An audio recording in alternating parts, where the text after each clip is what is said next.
I'm ready. Welcome, everyone, to my TV DMV.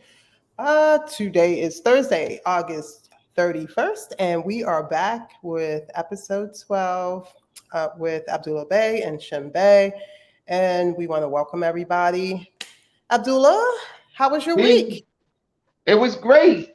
Thank you. It was Wonderful. great. It had a wonderful time, in New York at the United Nations. So, Good. yeah, now I'm getting ready for my next trip, my to West Virginia, coming up Okay. next week. Actually, next Friday of next week. The Moore's connection to Masonry and the Shrine.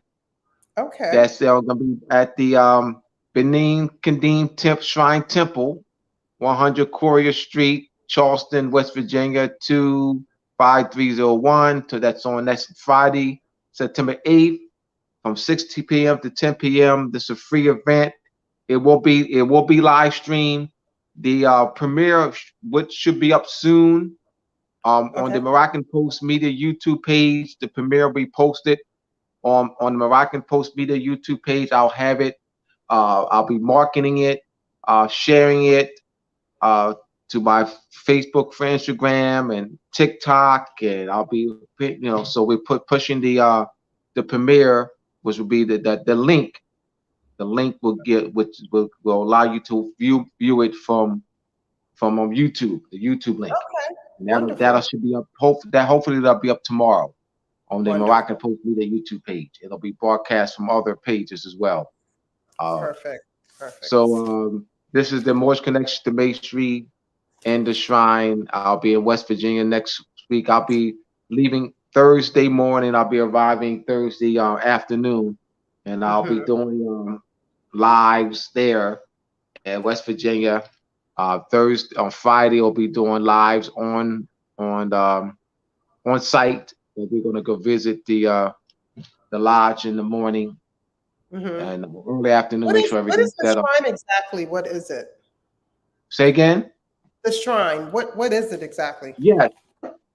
Well, let me explain what a shrine is in general. Hmm. The etymology of shrine means a bookcase. So when you are enshrining something, you are preserving it. You're preserving it. You're putting it in a showcase. All right. And so what they've done is they're enshrining our history, our culture as well, our fezzes, you know, our Moorish names. So they're enshrining us. They're preserving it. So it's a preservation of Moorish history, Moorish names, Moorish fezzes. All right. So that's why they're calling it a shrine. Shrine etymologically means a bookcase. So what Okay. you do, a bookcase, what do you put on a bookcase? You put books on a bookcase. Hmm. And what are in books? Information. Right. So this is the ancient Arabic order of the nobles of the mystic shrine. There's Hmm. 227 shrine temples. That's the Europeans. The European shrine temple is known as the ancient Arabic order of the nobles of the mystic shrine, now known as Shriners International, was established in 1872. 20 years later, our brothers established the ancient Egyptian Arabic order of the nobles of the Mystic Shrine, called they are the Prince Hall Shriners. So Oh, our brothers, you know, when they established the shrine order, they did it for inclusion. Their mindset was inclusion. got You know what I it. mean? I want to be included. So we want to be able to have the shrine too, because we want inclusion. They didn't come from the birthright. They didn't come from, this is our fezzes. This is our fez. This is our names. They're not coming from that perspective. They're Hmm. coming from an inclusion, equality, accept us perspective. So we want to have a shrine too. All right. That's the mindset of our brothers. Okay. So they're not, so I'll just be clear, the mindset of our brothers is not a birthright mindset. Our brothers do not identify with the feds like I do. They don't identify with the feds like I do. They wear the feds too. They wear the feds, the Shriners. Okay. The Shriners wear the feds. Yes, they do. They wear it like I wear it. But they don't wear it with the same mindset that I wear it. I wear it because it's our birthright. They wear it because they belong. I'm explaining this. I'm gonna explain this next week when I do my presentation. All right. They wear it from the mindset of, I'm a Shriner. You know what I mean? And they use the title noble, but they don't use the title noble like I use it. They use the title noble because they use it from a constructive meaning. The Europeans stole our title noble and created a constructive meaning to mean an officer of the shrine. A noble is a hereditary title. So you got construction going on. So once again, our brothers don't identify with the names, the Moorish names. They don't identify with the Moorish fez. They don't identify with the Moorish, the apron, the regalia, the turban, from a birthright cultural perspective. There's no cultural connection knowledge. It's a club. It's a club perspective. Okay. So how did the collaboration happen if there's so many differences? I mean, I love it. I think everyone should try to come together despite their differences. But how did the collaboration take place? The Europeans established the ancient Arabic order of the Nobles Mr. Shrine in 1872.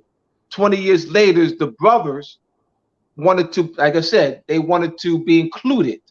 Now, I mean, how does your collaboration take place with where you're going next week? Oh, no, this is, I got you. I misunderstood you. No, this is the, Brother Derek is renting out the spot. Oh, they're not, no, the shrine is not inviting me. Thank you. Thank you. All right. Thank you for allowing me to, the shrine, this is the European shrine. Okay. This is one of the 227 European shrines. They're not inviting me. Brother Derek, as you see his name here, Brother Derek is inviting me. He's my host. He's the host. Okay. And he is just renting out the space. Gotcha. All right. There you go. I need to make that clear then. Thank you, that makes sense. Yeah. There's no collaboration. There's no collaboration at all. Gotcha. It's just Brother Derek is just renting out the space. And we wanted to have it here. You say, well, some people will say in the chat, well, won't you support your own, Abdullah, and why don't you rent out a spot owned by our own? Well, I'd rather have, once Derek brought this to my attention that he could rent that our brothers and sisters do rent out the shrine temple for events. I said, oh, well, let's have it there because that's the place can be a draw because of the shrine temple and because of who I am and because of my book Moors and Masonry. That can draw. We can have more of a draw.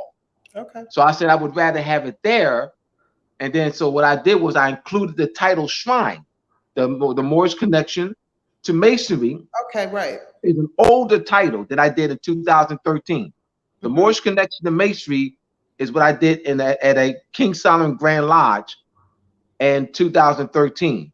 So since we're going to have the shrine building, I said, well, I'm going to include the title shrine in it.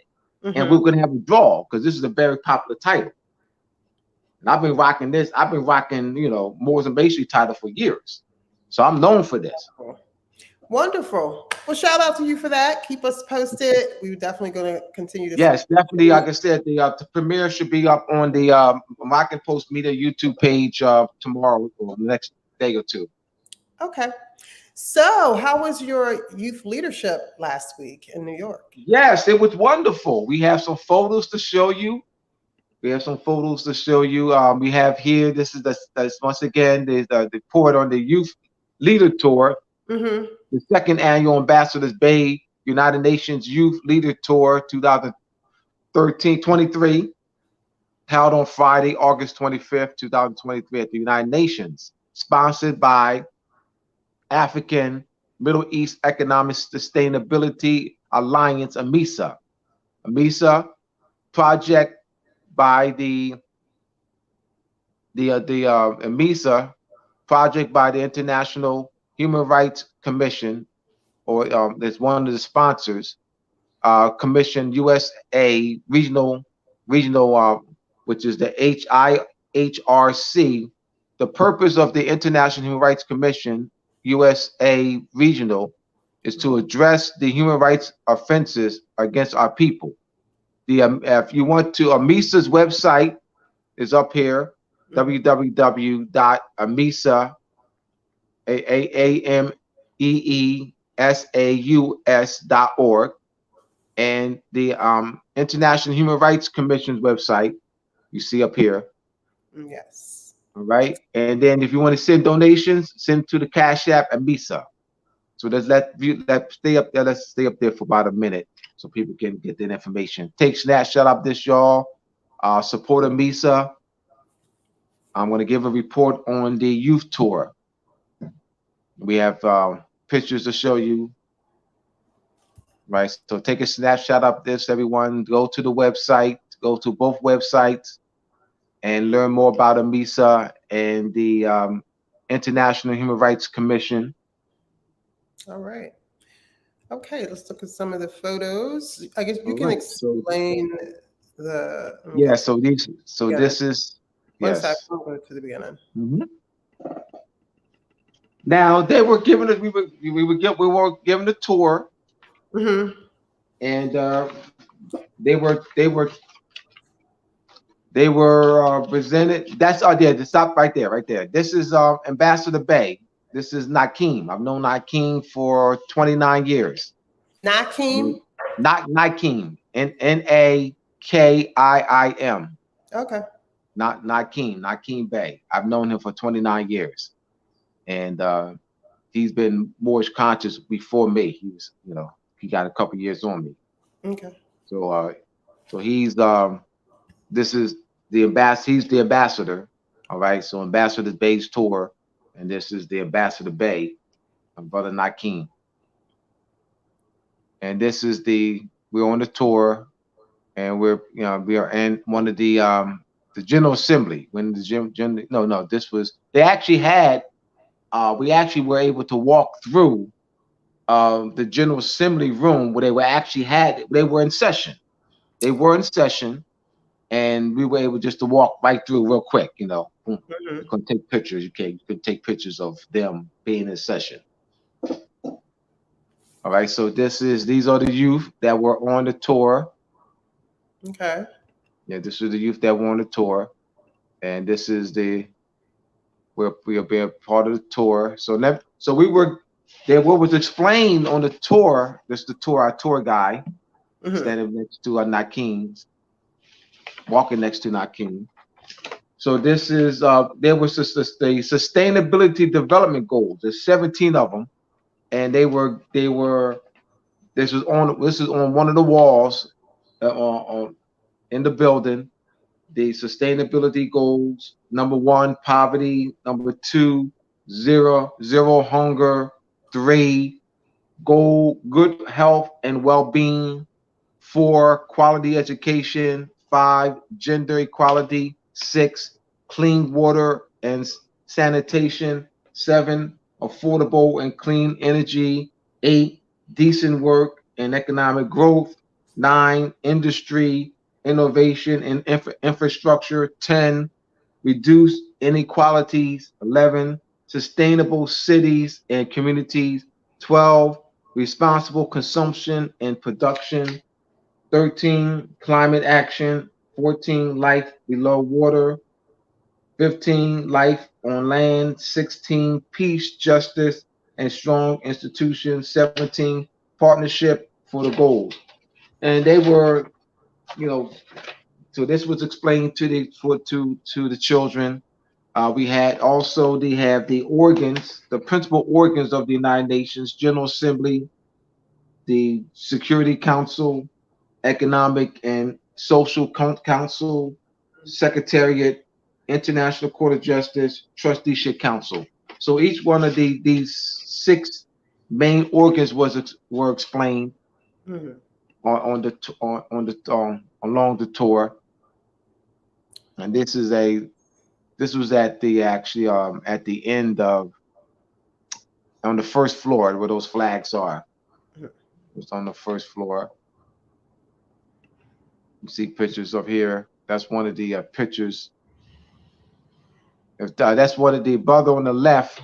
The brother on the left is an international attorney. He was on the tour with us. Okay. Yeah, brother Nakeem knows him, so he was with us on the tour. And right, so we took pictures here of the youth who were on the tour in front of the United Nations logo. Oh, was that the logo? Yeah, and that's the United Nations logo. Okay. Tree of Life. We also took pictures in front of these flags. So these are the nation's flags. So here, took pictures in front of. Nice. Yeah, this is one of the pictures here that's on the tour. Okay, nice. Yeah, so just wanted to definitely supporting AMISA and the International Human Rights Commission USA region. So just great. Shout out to everybody in the chat. And does anybody have any questions in the chat? Oh, let me finish up. Yeah, then I gave my presentation. So I gave my presentation to the youth, and what I did was I started off by explaining the title Bay, because it's named the Ambassador Bay's Tour.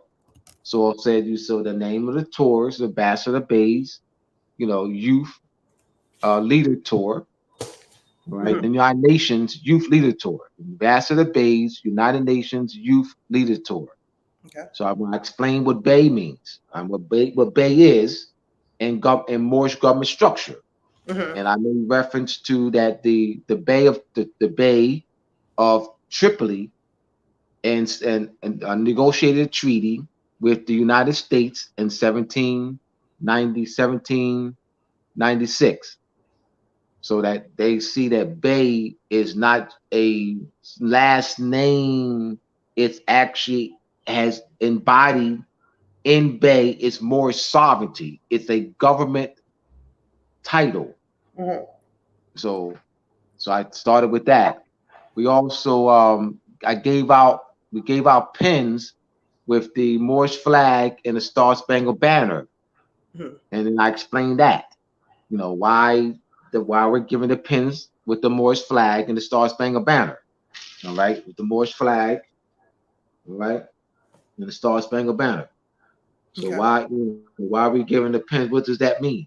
All right. So I went into the treaty, the extensive diplomatic relations between the United States and Morocco, the treaty of peace and friendship between His Imperial Majesty and the United States, signed by Muhammad ibn Abdullah, September and June 1786. Also mentioned Samuel Huntington. Samuel Huntington wrote a letter to Muhammad ibn Abdullah. Huntington was president of the Continental Congress in 1780. He wrote a letter in which Congress? Samuel Huntington. Oh, he was president of the United States Continental Congress. Okay. He was in 1780. He wrote a letter to Muhammad ibn Abdullah, Emperor of Morocco,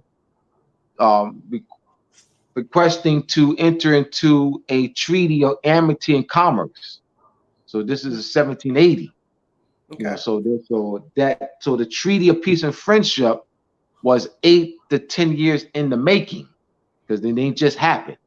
So a lot of countries more than not aware of that. They start with 1786, which is, from their perspective, they're going to start with the date in which it was signed, not Abdullah Bey. That's not Abdullah Bey's perspective. Abdullah Bey's perspective is what led up to that. I always want to know what led up to the signing. What events led up to the signing, because nothing just happens where it's just signed. You know, so same with George Washington letter. When Tariq Bey gave me George Washington letter in 1993, my mind, what led up to the letter? I wanted to know that this is the making of Moors and Masonry. The making of Moors and Masonry is my wanting to know, to find out the events that led up to the George Washington letter. They dated this to Muhammad ibn Abdullah, dated December 1st, 1789. I also mentioned this on the tour to the children. So what I did was I placed us, the Moors, in historical context. I also mentioned to them that there are foundational conventions of the United Nations. I mentioned the Peace of Westphalia. The Peace of Westphalia that ended the 100-Year War. That's WESTPHALIA, Peace of Westphalia, that ended the 100-Year War. The conference was between 1644 to 1688. The modern definition of statehood, the definition of state has changed over a period of 400 years. The modern definition that's used in the United Nations for state was constructed at the at the Conference of Westphalia between 1644 to 1648. I explained this to the youth. All right, my point was to explain this to the youth, is that the United Nations Charter, that they're not just operating as a foundation on the United Nations Charter. There are preceding instruments, 300 years. There are well-settled principles, thousands of years. So the United Nations, the countries that are members of the United Nations, are standing on well-settled principles. So I mentioned the Peace of Westphalia. I mentioned the War of Spanish, the Treaty of Utrecht. The Treaty of Utrecht ended the War of Spanish Succession. The War of Spanish Succession was from 1701 to 1713. And then there are a series of treaties that came out of that, one of which is called the Treaty of Utrecht, Utrecht.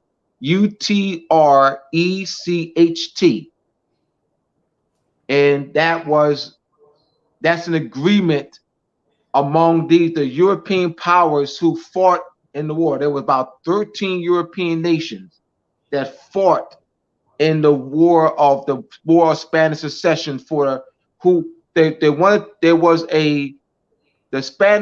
reason why it's called the War of Spanish Succession, because the crown was vacant. The Spanish crown became vacant because the king had transitioned.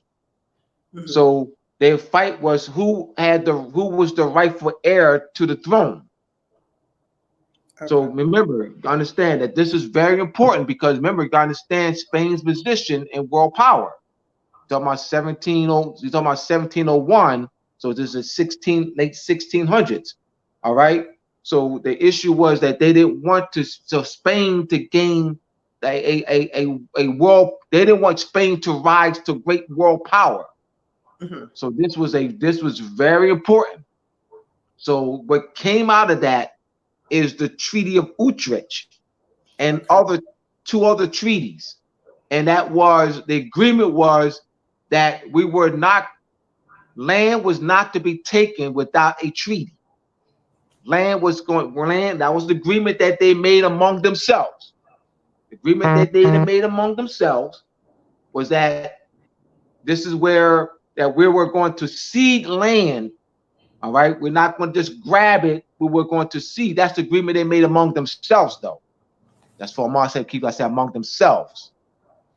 So that's their United Nations. Their United Nations is not that charter. The European United Nations is the Treaty of Utrecht. This is in Chapter 2 of Moors and Masonry Part 2.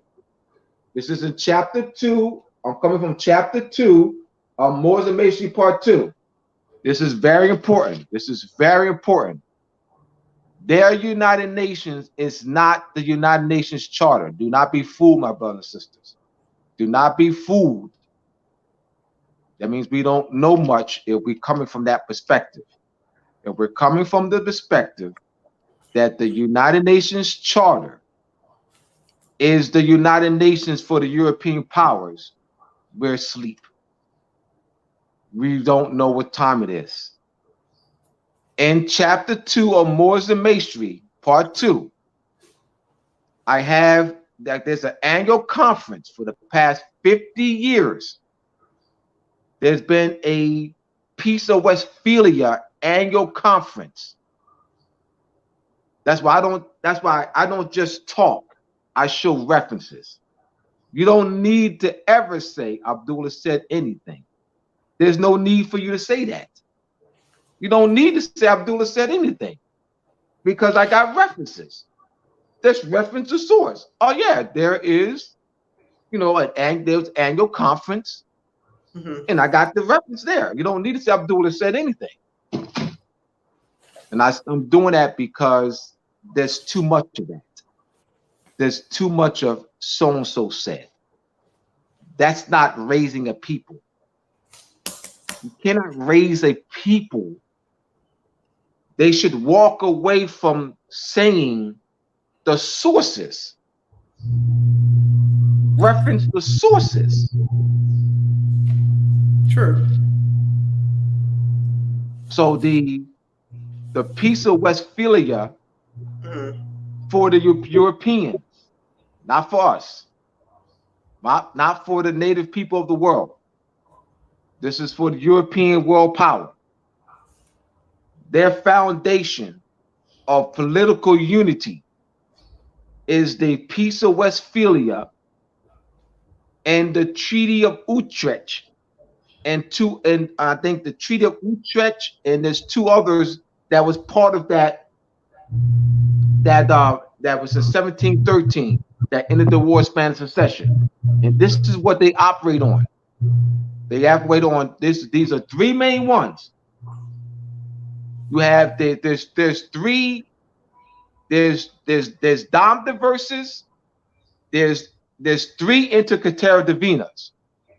There's one in 1440, one in 1493. All right, the one in 1440 dealt with Portugal and Africa.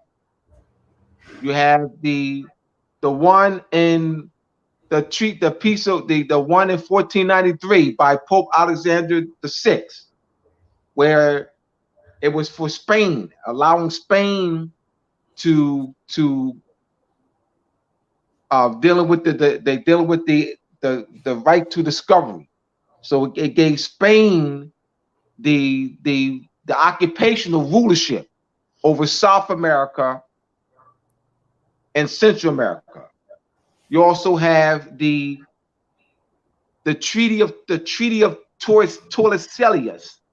The Treaty of Tordesillas is between Portugal and Spain, and that was authorized by the Pope Alexander VI, and that was the demarcation line,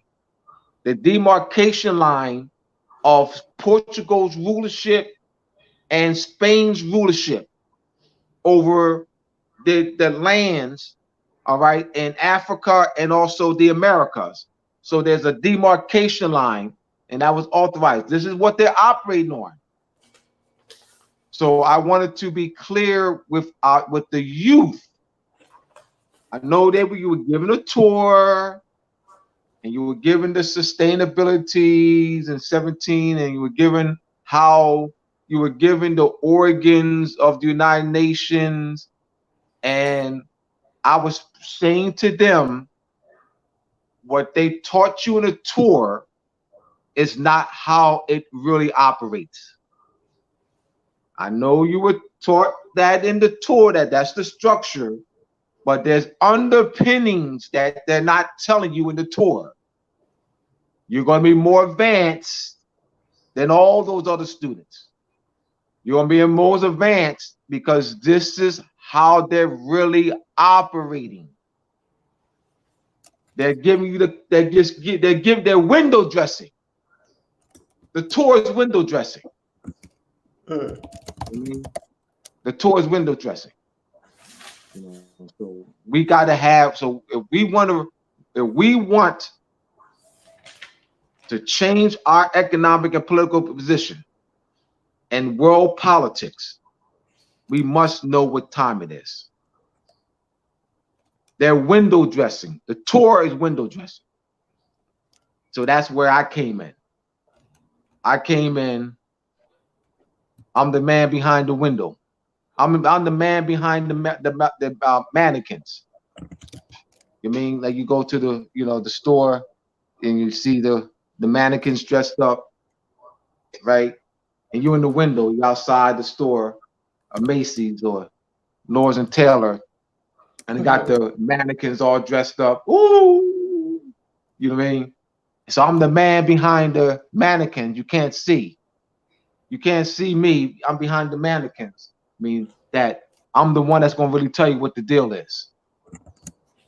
The mannequins is just there for window dressing. Window dressing. So that's where I came in. So I just wanted to let people know what my role was at the tour. All right, and that to give them some foundational underpinning information that they will never get on the tour. They can go to the tour, got a doggone 1,000 times, they'll never get it. Kept it real, Abdullah. Yeah. So shout out to my TV DMV, Moorish Masters teacher. Shout out to Moorish Masters teacher. Shout out to Moroccan Post Media and the Calico Show collaborating. This is being live streamed on all 4. And so this is really good. Most people would pay a lot of money to get information regarding the truth about melanated people. And here we are trying our best to get it out to the people so you can be uplifted and know your roots, who you are, who you were, who you're going to always be, and not have to go by other people's standards. So shout out for that. Someone asked, have you ever applied any of the Moorish treaties articles to see if they work? I'm not really sure what. All right, let me answer that. When you're talking treaties, treaties only can be applied in government structure. We have conscious Moors who are attempting to apply to enforce treaty as an individual. It's not done. It's government. Treaties signed by government. Treaties signed by beys and the Deys and the emperors through government structure. So you have to restore Moorish government structure. So treaties enforced through government structure. And you also, let me continue so they can, there are treaties. You have what's called self-executing treaty and non-self-executing treaties. So now I gotta teach now. So it's kind of hard for me because then I gotta teach because it's what they can understand. I can understand. You have self-executing treaties and non-self-executing treaties. Executing a non-self-executing treaty, which means that Congress has to ratify that, or there has to be legislation. There has to be legislation, or there could be in France's legislative body, England legislative body. A legislative body has to legislate enactments, laws for that treaty to be enforced. That's called non-self-executing treaties. You have self-executing treaties. They're executed on their face with their signing and ratification. That's self-executing treaties.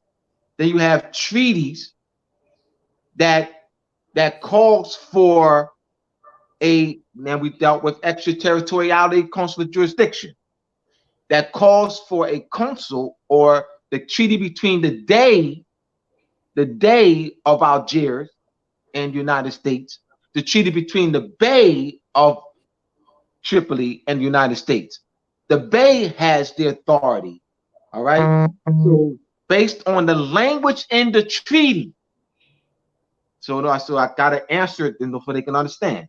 And based on the language in the treaty, does the individual have a right to execute the treaty based on the language? But if it calls for a consul, because a consul, when you're living, if a consul is designated that right, because the consul would have immunity. So if it calls for a consul, then an individual can't do it. So an individual, Conscious Moore, cannot execute the treaty of peace and friendship between the United States and Morocco. It calls for a consul. Now, that's not all treaties. Hausenstein versus Lynam. There's no Hausenstein versus Lynam. Ware versus Hylton. Society versus New Haven. Those are treaties that do not call for where an individual's rights, an individual can execute the treaty. And Ware versus Hylton, Hausenstein versus Lynam, Society versus Starbuck. So you're looking at the treaty between Great Britain and the United States of 1783. You're looking at the Hausenstein Treaty. That's the treaty between the Swiss Confederation, 1850 treaty between the Swiss Confederation and the United States. That doesn't call for consuls. So that can be executed by individual. So based on the language in the treaty, that's the most scholarly way in which I can answer. Because if they read any write-ups on treaty enforcement, they're gonna say, "Oh, I heard that from Abdullah." Let me give you the article. Treaties in United States courts. Treaties in United States courts. Article called, I think it's called Treaties. Look to my Google at Treaties in United States courts. Something like that. I think it's executing treaties in United States courts. Something like that. Enforcing treaties, something of that nature. It'll come up. And you'll see that the writer's from Yale University. She does a wonderful job. She talks about self-executing treaties, non-self-executing treaties, treaties that call for individual rights there. All that's explained. She actually gives the classifications. It's excellent. Excellent piece of scholarship. Excellent. Another question. Is the Moroccan Empire also referred to as the Sharifian Empire? All right, let me explain. Yeah, Sharifian. All right. Sharifian is not the name of the empire. Sharifian is the name of the dynasty. Let me explain. It's not the name of the empire. You have dynasties. You have the Alouette Moorish dynasty. That's a house. Sharifian is a house. Sharifian is a royal house. House of Hanover. House of Windsor. It's a royal house. So Sharifian is just one of the houses royal houses.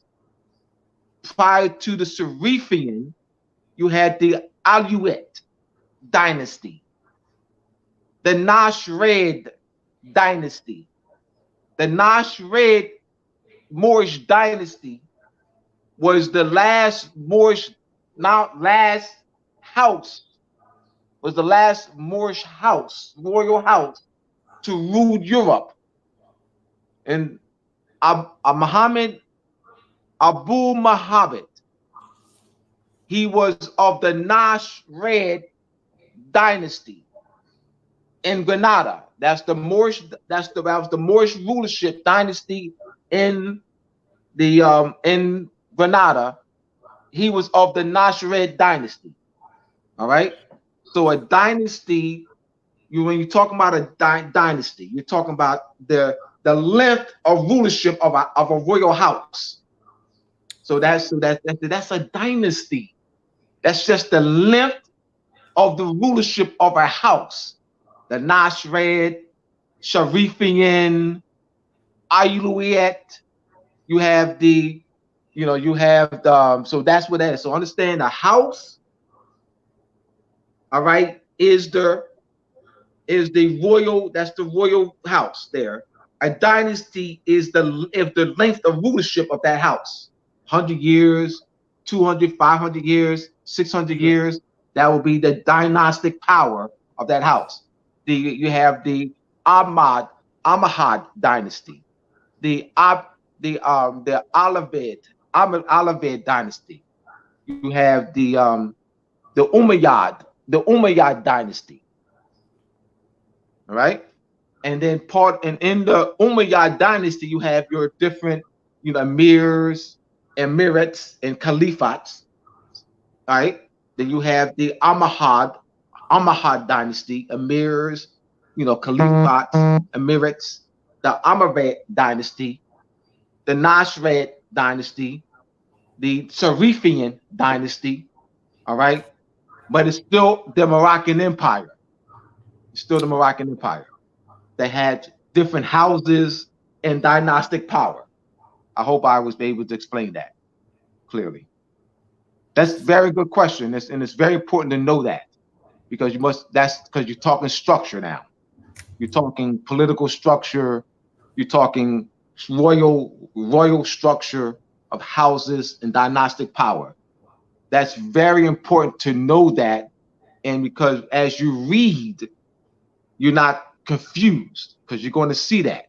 You're going to see Nashred and Alouette and Almohad and Umayyad and Serafian. All right, so you're not, confusing the terms and houses and dynasties and empires, and it's very important to understand that. So I thank you for the question, because it allowed me to explain it and for other people, so other people can understand. Thank you. Does the language questions are good. Jurisdiction? Say again. Someone asked in the chat, does the language of the treaties determine jurisdiction?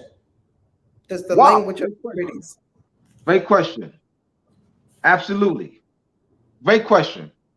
Let's look at the etymology of word of jurisdiction.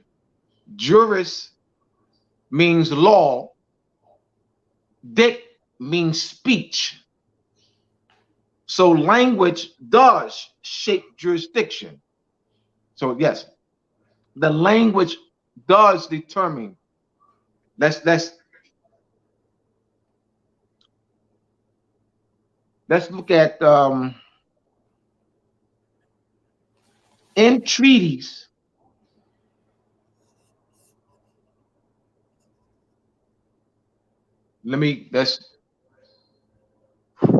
I'm trying not to jump ahead, but I'm going to probably have to jump ahead.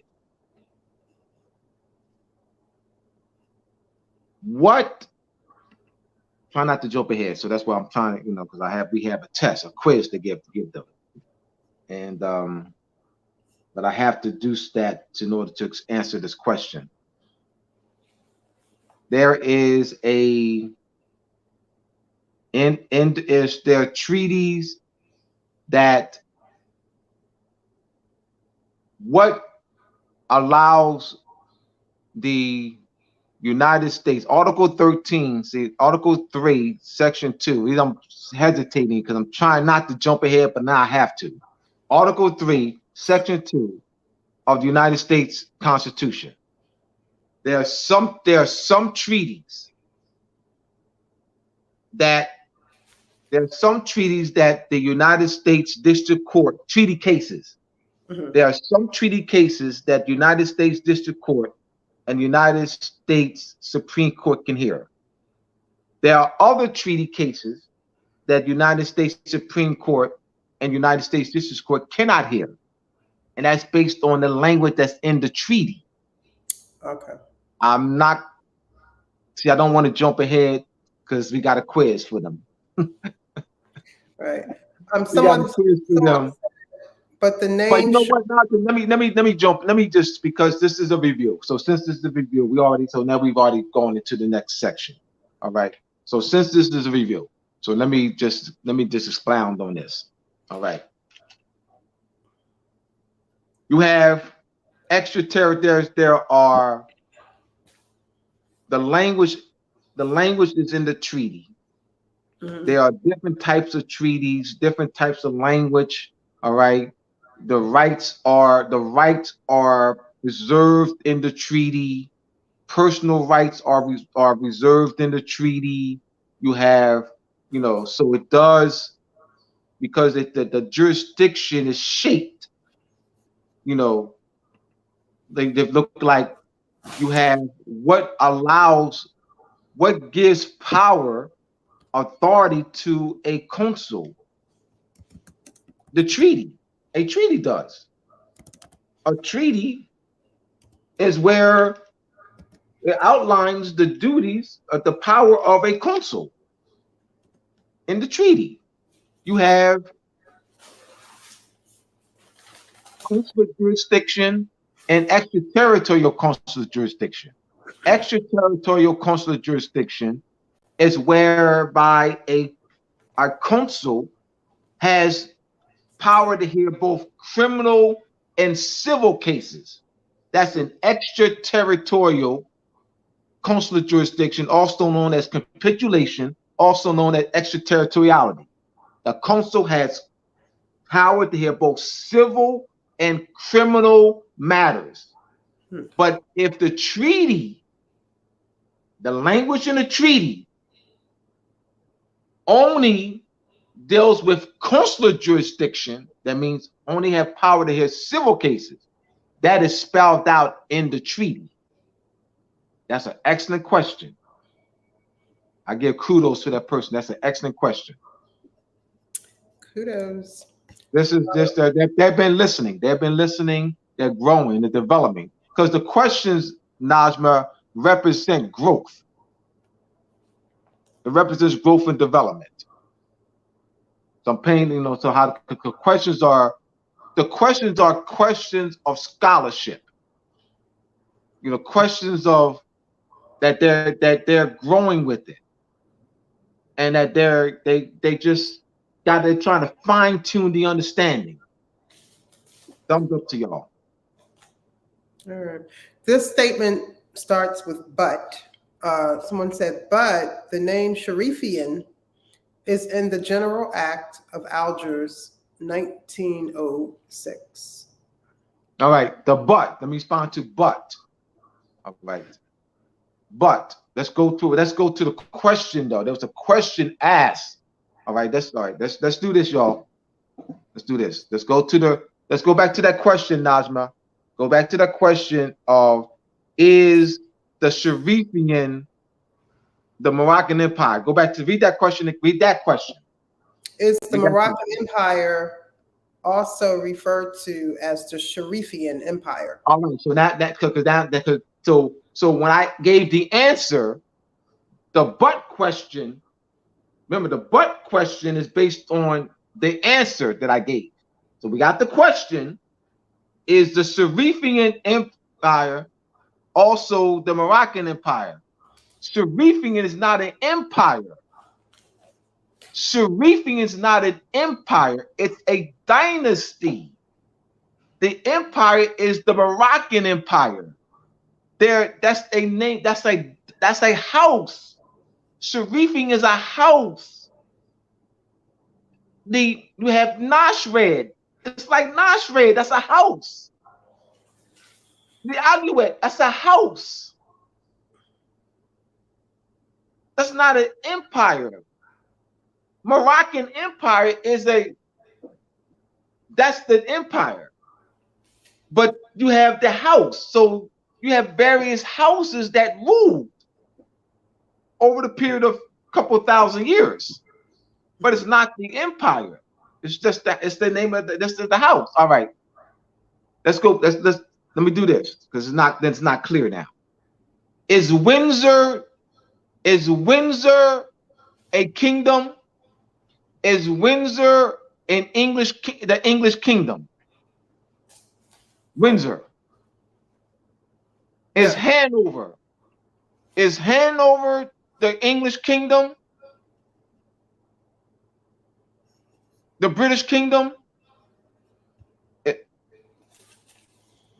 Is Hanover or no? This is the British crown. Hanover is just the house. Windsor, it's just the house. I mean, the crown remains. The crown power remains. And this not a house that takes over. And the same power. It's just another house. But it's not the kingdom. It's the same thing. Sharifian, Hanover. Hanover, Sharifian. Hanover, Windsor. It's same principle. Okay. I mean, there's no but. I mean, what's the but? I can't just say but because that's but. All right, that's grammatically speaking. But means what? All right. You're contradicting. I have a contradiction.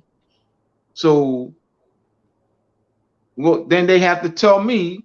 They have to show me I'm in error. They have to show me.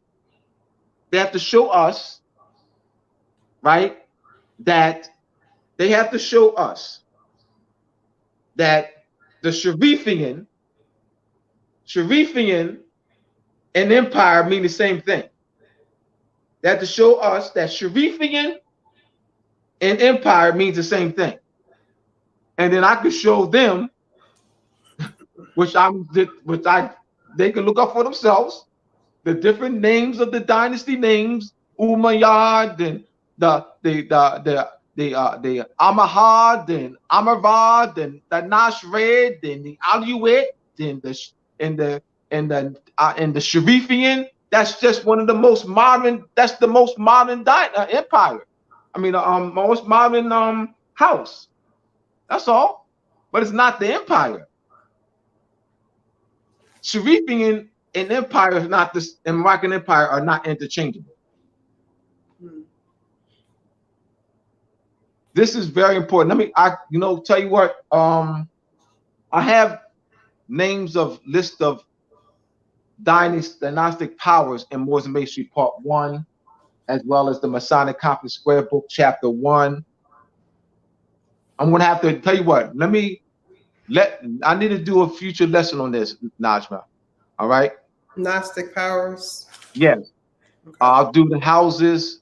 I'll do various houses in France, in England, and the Netherlands.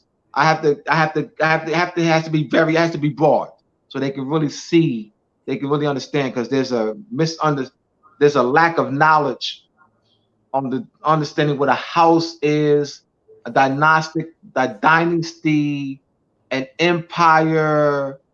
There's a lack of knowledge there because they're interchanging, right? So I have to do a presentation on this. Okay. Someone said, Nasrid is the Red Kings of Nash Villa Mero district. They all have American Spanish names too, like El Chiquito. What has a name? American Spanish names? American Spanish names.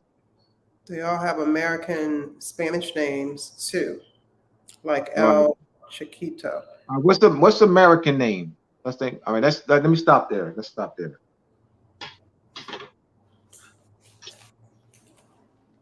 See what happens, Najma, that because there are misconceptions in the questions, you see how I got to take time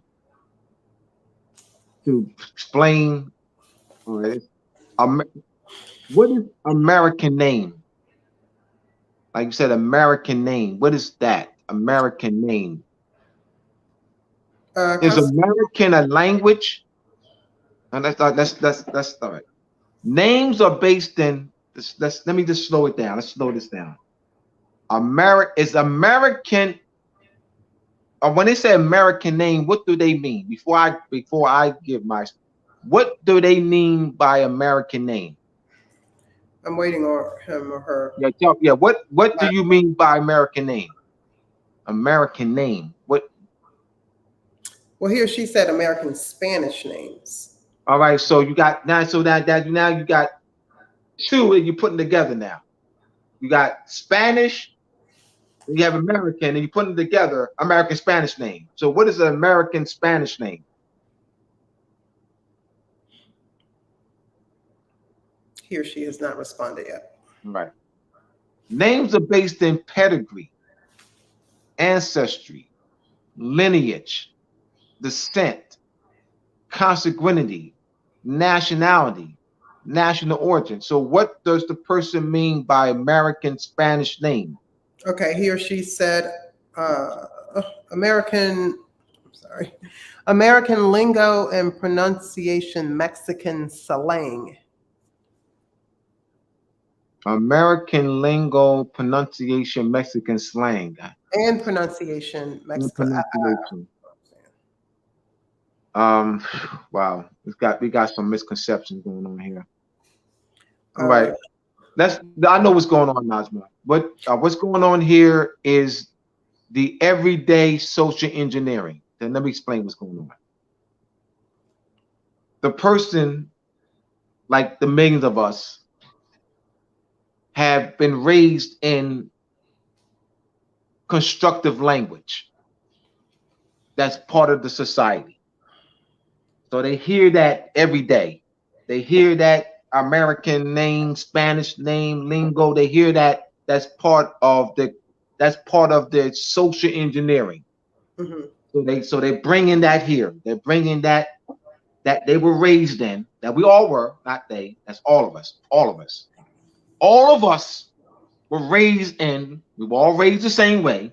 We were all raised the same way into the constructive, language. American name, lingo, Spanish. We were all raised with that. All right. So now we're come to this platform with somebody like myself who knows etymology, and so we're just trying to clear that up, right? I know where the person's coming from. They're coming from how we were raised. I'm not gonna say they, because you were too. We all were raised the same way as that person. So we're not gonna exclude ourselves. So I'm not going to say that person. We were all raised in that social engineering mindset. We were all raised with that. All right, because it'll be unfair for me just to single that natural person out as if we weren't raised the same way we were, as far as the society. That's the social engineering. All right, but this platform is designed to clear those things up. All right. Okay. Extraterritorial jurisdiction for the United States and Morocco ended in 1937 with the France and Great Britain relinquishment of extraterritorial jurisdiction in Morocco treaty. Could you hear me? What ended? What ended? Extraterritorial jurisdiction for the United States and Morocco ended. Yeah, that's in true. 1937. That's a fact. That's a fact. In that case, 1952. All right. Yes. In that case between in the International Court of Justice, yes, the United States lost the case. As a result, the United States had to repeal Title 22, Section Chapter 2, Sections 141, 40, and 142 and 43 of the United States Codes. Yes. Okay. Did the more dark Europeans from Europe name the term Indian to Indians? Did the British, the British, let's go back. The Moors and Hindus and Sindhu reconstructed, removed the S from Sindhu, and therefore changing the pronunciation of Sindhu to Hindu.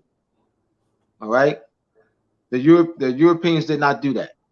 The British in the 1700s, when they took control of Sindhu, which is they call India, the British removed the H, thereby changing the sound to Indian. For Sindhu, Hindu, India, or Indus have the same origin. Sindhu, Hindu, Hindus, Indus, Indian, they have all in the same family. There's just dealing with changing of sounds. Changing sounds by removing the initial letter, removing the S, then removing the H. So the British classify the Moors as Indians. An Indian is a British national. You don't need to say Abdullah said anything. The 1926 case. So you don't need to say Abdullah said that a British is an English national. You don't need to say that. I'm going to give you the source. So you don't. That's what I say. You never have to say Abdullah said anything. The 1926 case in the International Court of Justice, Great Britain, on behalf of the Cayuga, Cuyuha,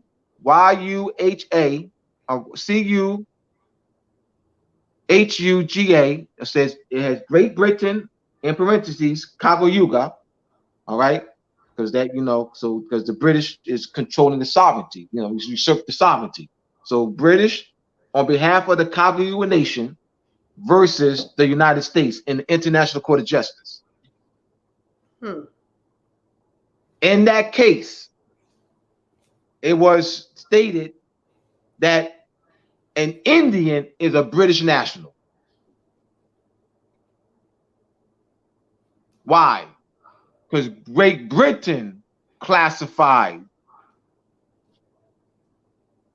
the natives as Indians. United States did not do that. So United States does not have jurisdiction over those classified as Indians. Great Britain, I remember what Shem said about the Walt Disney, author, the script, writing the script. Right. Well, Great Britain is Walt Disney. Great Britain wrote that script, Indian. I mean, they transliterated. They removed the H from Hindus. So Great Britain is the one that has that control of that patent, Indian. And that was determined in 1926 in the International Court of Justice. An Indian is a British national. Interesting. And not the United States anything. Let me say this again. An Indian is a British national and not a United States anything.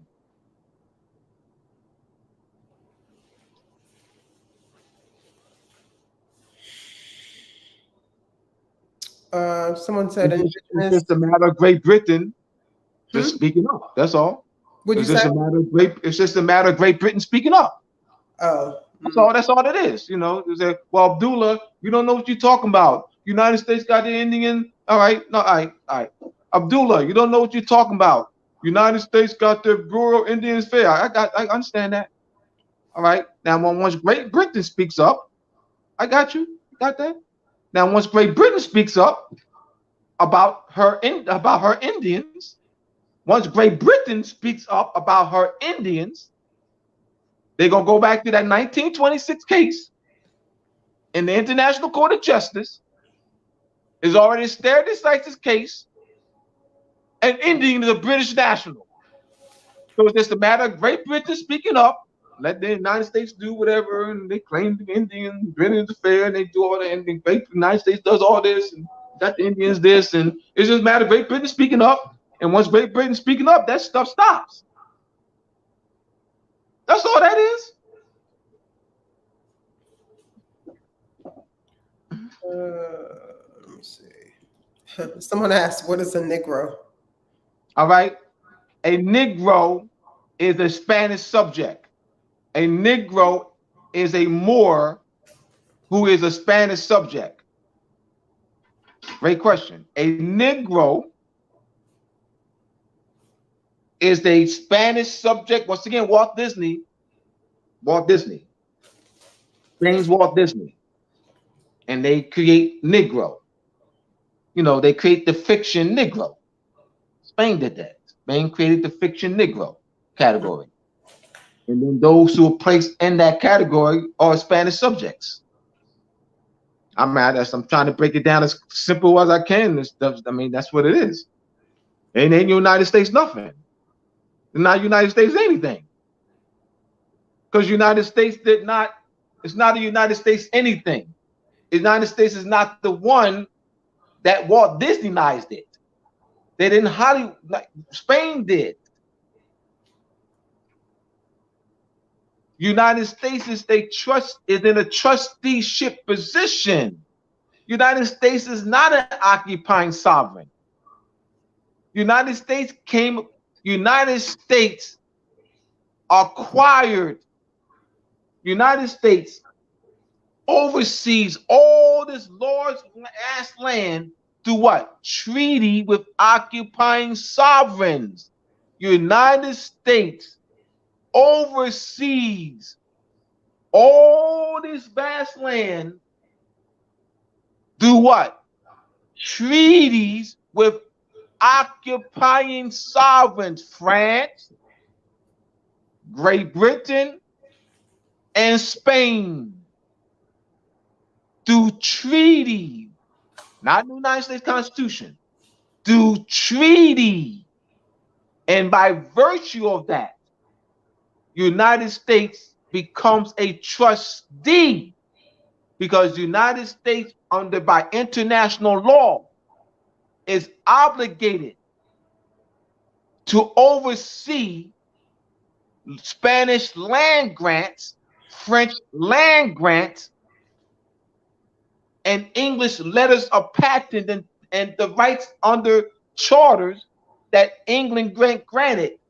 United States is now obligated to oversee that. So therefore, United States is a trusteeship capacity from a European occupational perspective. So United States represents, from a trustee perspective, European colonization of our land. United States ain't no country. United States is the continuation of Spanish. United States is the continuation of Spanish, French, and English colonization. Let me continue. So you won't have to say Abdullah said anything. Spain in the 16 and 1700s granted Spanish land grants to soldiers who fought for her and families. France in the Louisiana Territory granted land grants, as well as Spain. When France ceded Louisiana Territory to Spain in 1762, Spain granted Spanish land grants. Those are personal rights. Those personal rights are not removed. So United States is a trustee to oversee that, but that's still European colonization. United States represents the continuation of Spanish, French, and English colonization of our land. And we keep saying country. Our problem is we keep saying government. We keep saying country. That's all right. The problem with us, we keep saying country and government. That's where the problem is. That's why we keep saying country and government. We keep calling United States a country and government. So when you do that, you're not thinking the continuation of colonization. They tricked y'all in the textbooks. They tricked y'all that, colonization ended. And we got this country called the United States now. It's like the way we're analyzing this, if colonization of our land ended. How? The United States came about could be able to oversee the affairs of the land through treaties with an occupying sovereign. France is an occupying sovereign. And France sold through a treaty our land to the United States in 1803. But we're calling the United States a country and a government, like we don't associate colonization with the United States. See, here's the trick. Just follow me, y'all. They playing y'all. They're playing y'all. They're playing y'all in the textbooks. They're playing y'all. This is what the United States does. So to get you to forget. When they talk colonization now, like today, they're saying, yeah, see, back in colonial times, when Great Britain had those colonies. Back in colonial times, when Spain, and France, in colonial times, remember back in colonial times, right? So how they're presenting it in the textbook, they're tricking y'all.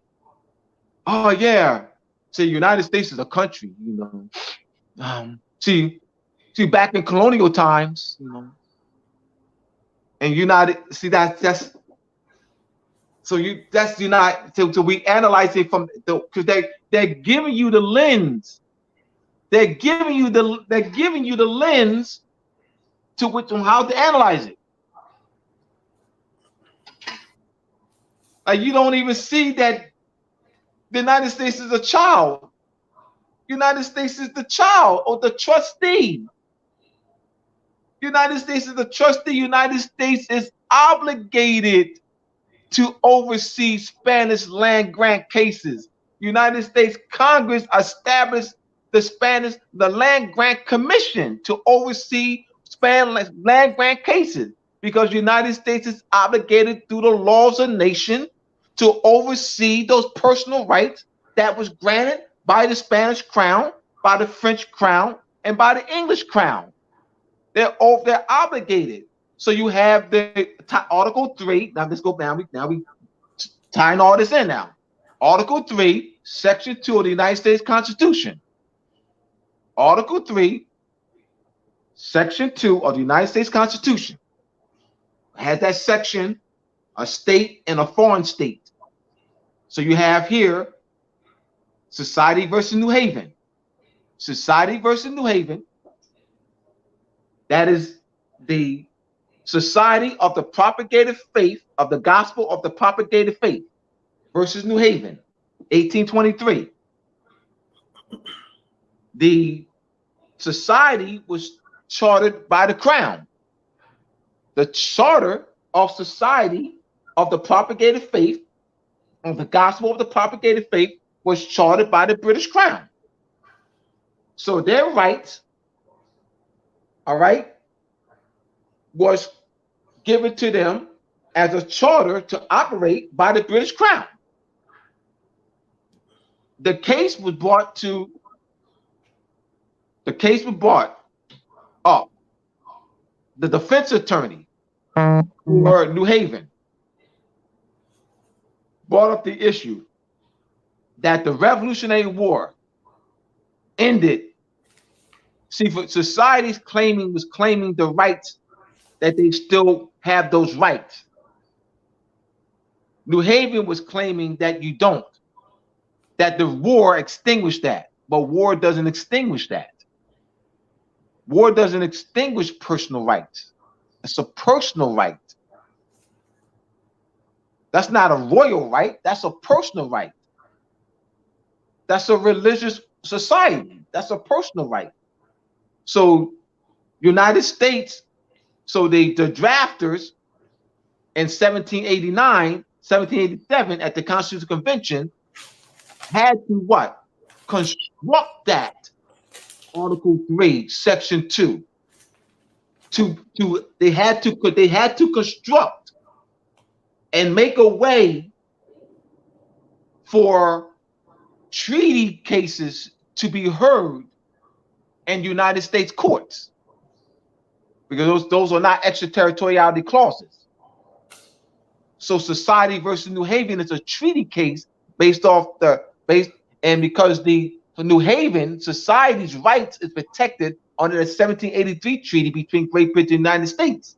So the drafters, led by James Madison and Alexander Hamilton, who were very well schooled in international law, they led the way, and they understood treaty law. Alexander Hamilton represented 60 toy cases. Alexander Hamilton was a lawyer. He represented the other side. He represented, because he wants to make finance. These are, he's trying to make finance. So he took wealthy toy cases, because the toy cases land was, of course, it's our land. They was confiscated by the states. So Alexander Hamilton was well schooled in international law and treaty law and international affairs. So was James Madison. These were the two top. They wrote the Federalist Papers in 1788. Or the Federalist Papers were written before 1786 was when the Federalist Papers was drafted. There's 88 articles. They're called the Federalist Papers, written by James Madison and Alexander Hamilton. So that ties in. So let's go to the test. Let's go to the test. I filled this question. We're going right to the test now. The quiz. This is a quiz. All right, there's 11 questions, 8 on this page. All right, take a snapshot of this. Take a snapshot of this here. And we can review the answers next week. Next week or the week after? Oh, the week after. No class next week, because I'll be in West Virginia. Yes, the presentation. Yes. This is a review quiz for the 3-part series. I'm going to read all the questions. Okay.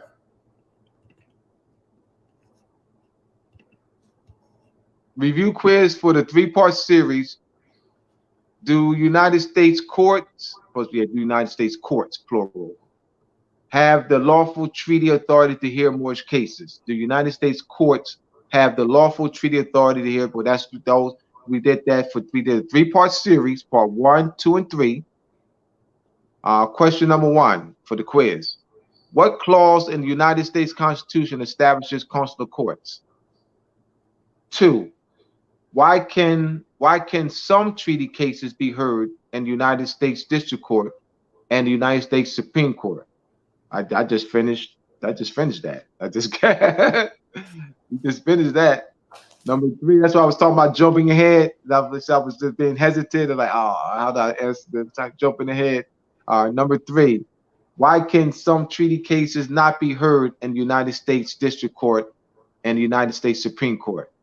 What article and section in the United States Constitution express what types of cases can be heard in the United States courts? What does extraterritorial consular jurisdiction mean? What does capitulation mean? What does consular jurisdiction mean? What does consular jurisdiction mean? Do consuls derive their authority to hear cases for their respective? Oh, where do? I'm probably supposed to be where do. Number 8 is where do consuls? Where do consuls?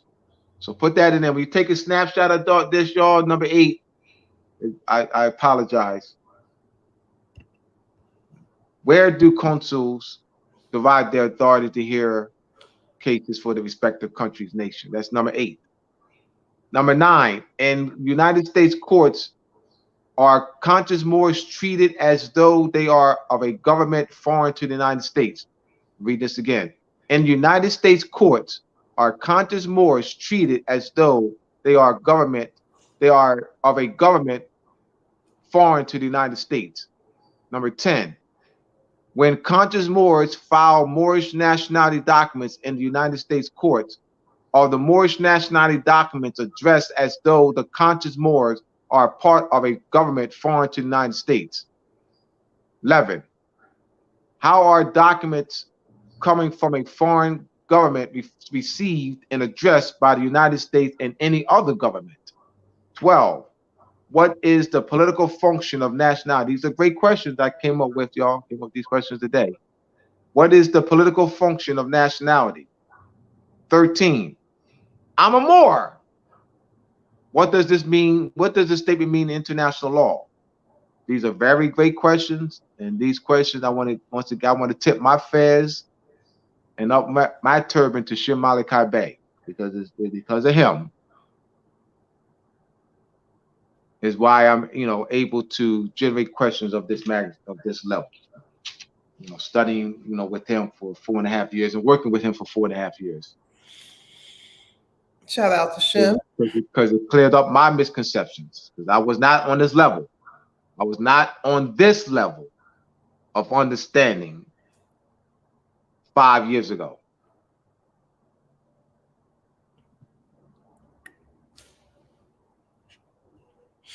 All right, so I want y'all to take a snapshot of this, because I don't want to give the answers. I want them to think, Najma. They need to ponder about these, analyze, and we'll revisit. We'll get the answer in 2 weeks. So snapshot these. Show the first page. Yeah, you can just take a snapshot this. Take a picture of it. Right.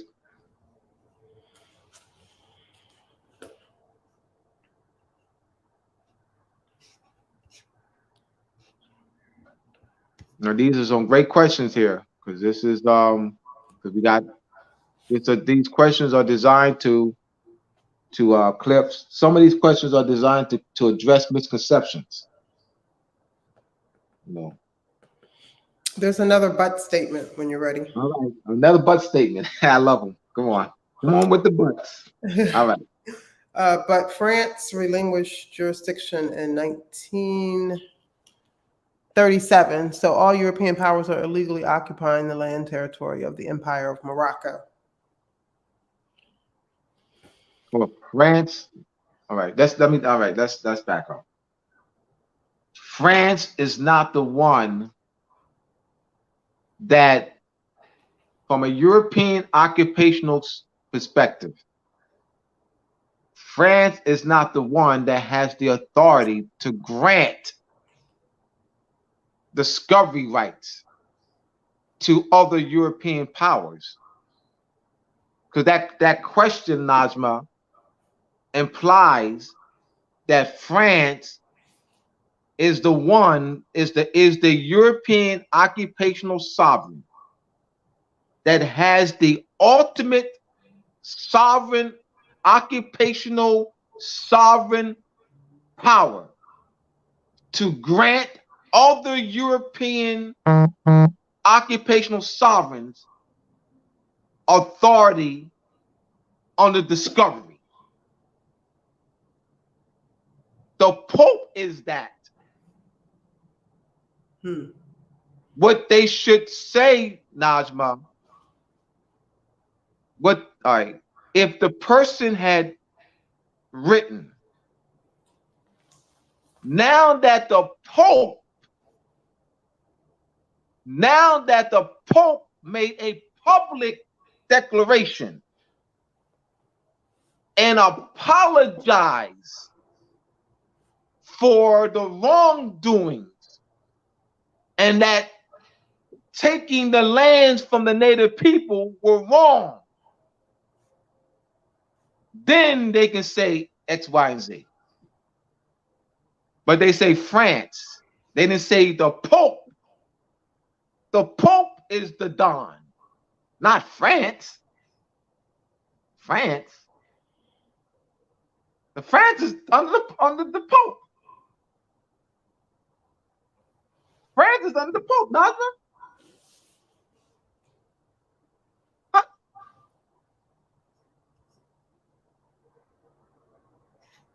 So when the Pope made that decree and apologized, now it's illegal.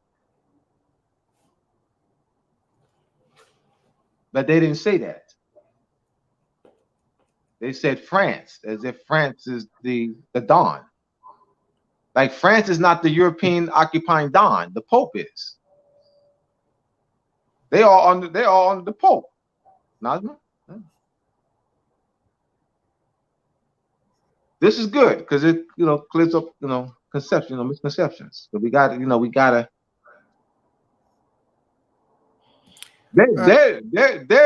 presenting the France as if France is the Pope, like as if France is the station of the Pope. They're not. France is not. Okay, someone asked, who holds the imperial title to the Americas? By birthright. No, well, right now, because the Moors have been subjugated for quite some time, and the Moroccan Empire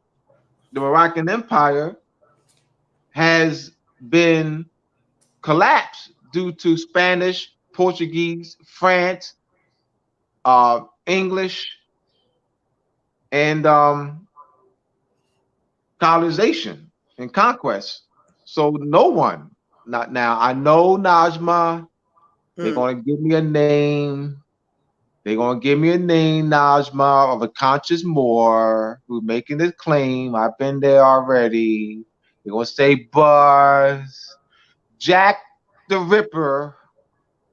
Jack the Ripper said that he is the emperor of Morocco. I've been to Najma. We're going to hear this nonsense. We're going to hear this nonsense, Najma. They're going to type it in. Somebody's going to type it in the chat that Jack the Ripper, a conscious Moor, Jack the Ripper, that Happy the Clown, the Happy the Clown claimed to be the emperor of Morocco. They're going to type it in already. Najma, I've been Najma. They ain't Najma. There's nothing that they can say to me that I have not heard. There's nothing that they can say to me. They're gonna be Jack the Frost, Happy the Clown, Daffy Duck. You know what I mean? Whatever they want to, these conscious Moors want to call themselves. I'm the emperor of Morocco, and Abdullah Bey ain't shit. And Abdullah Bey don't know what he's talking about. And I'm the emperor of Morocco. And, all right, Najma, I already know.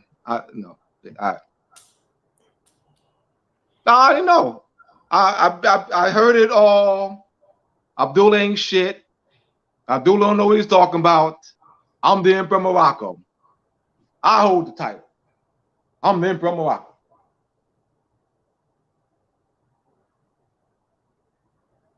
Najma, I'm not exaggerating.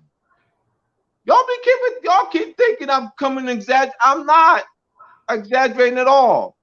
Daffy the Duck, Fred Flintstone, Hamper the Clown, Jack Frost, Santa Claus is going to say I'm the Emperor of Morocco. That yeah, yes.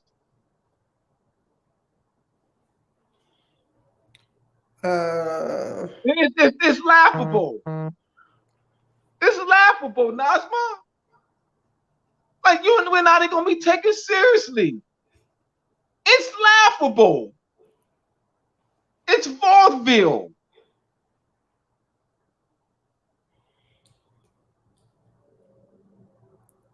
Okay, someone asked this twice, so I wasn't going to read it, but what is your thought about the new BRICS currency and how it may affect Moors? You're gonna need Shem Malachi Bay for that. Okay. If I don't know something, I have no problem saying it. That's Shem's area. Okay. I'm not going to make something up. I'd rather not do that.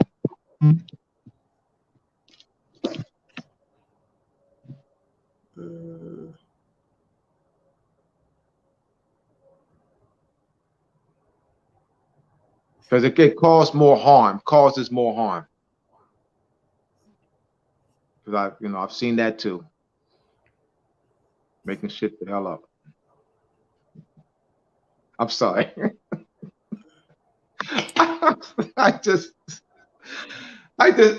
know what? No, I apologize. I just get I said something. What?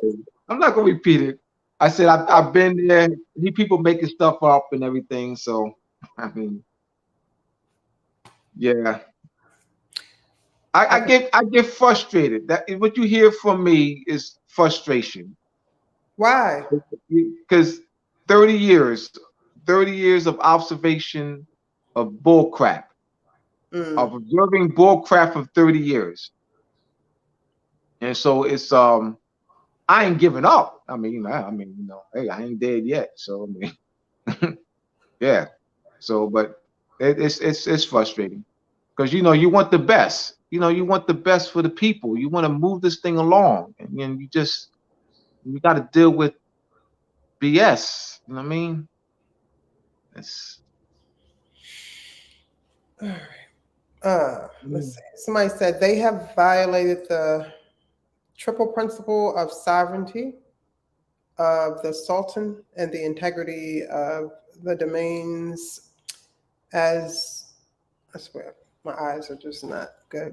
Domains as in the preamble of the Act of Algeciras, 1906. That's absolutely right. That we have to restore, we have to come together in national political unity and to address that. Not the United States courts, not the United States agencies, because that's not the jurisdiction for that. Because when you do that, that means you don't understand what you're doing. Like you're going to address European occupation, European subjugation of our land, colonization in the United States courts. That's not, the United States courts does not have jurisdiction. Meaning, the United States is occupying power. Like you can go to the United States courts, that means we don't understand international law. We don't understand law when we talk about going to the United States courts to address that. Mm-hmm. You say, look at these fools coming. They don't know Jack. Someone said, but because we are not under more. Where this butt coming from? Where people say what, man? Wait, what's up, man? Don't y'all know what butt means? But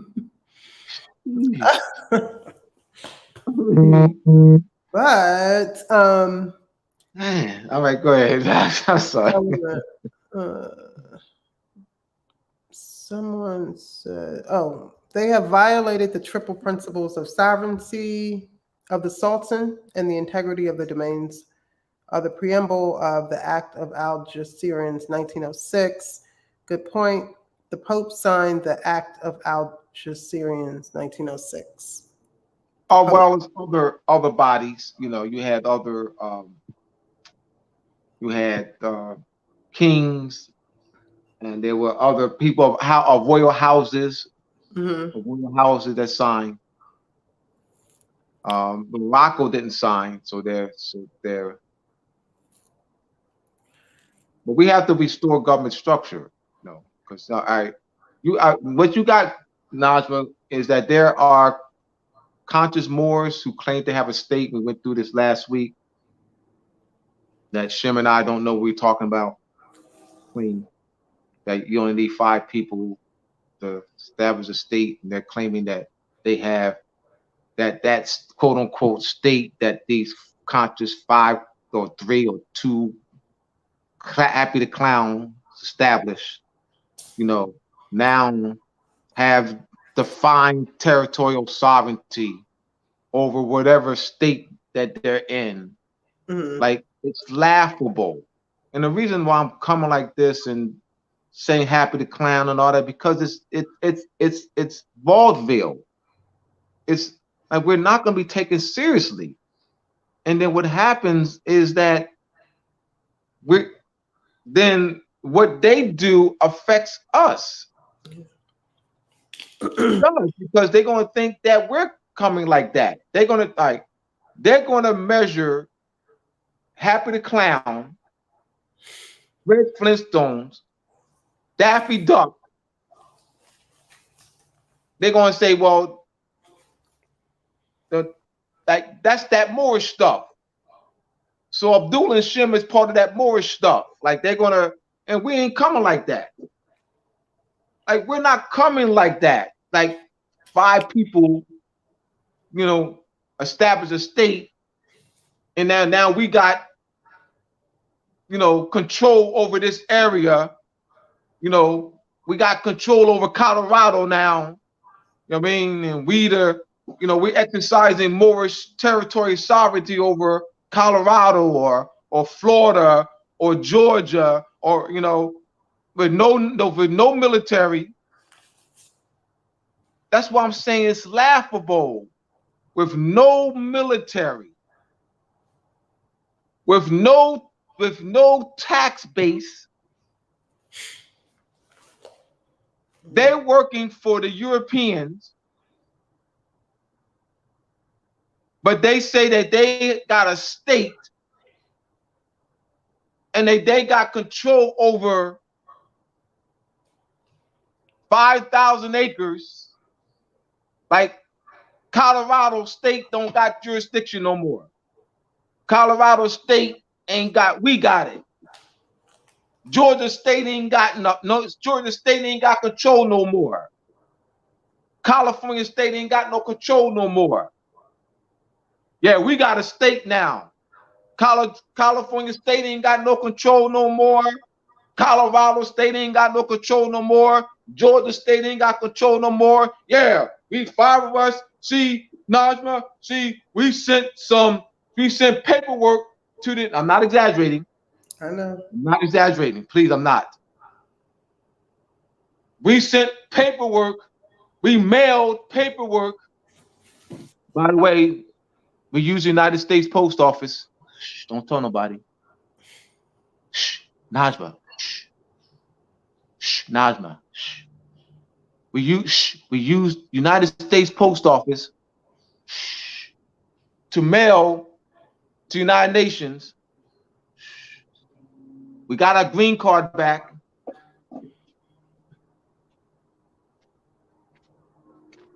We got our green card back. See, Abdullah and Shem don't know what he's talking about. See, we a state. See, we use the United States Post Office to mail to the United Nations, and we got our green card back. See, now we got control. See, Georgia State ain't got control over shit no more. We do. I'm not exaggerating, y'all. And I'm saying, how are we going to be taken seriously? Like, really? How do you expect our people to take us seriously? I mean, it's laughable. That's why I'm approaching it like this, because it's laughable, and I'm not exaggerating. I'm not exaggerating at all, because that's how they coming. That they got a state. They use United States Post Office. Why you use United States Post Office?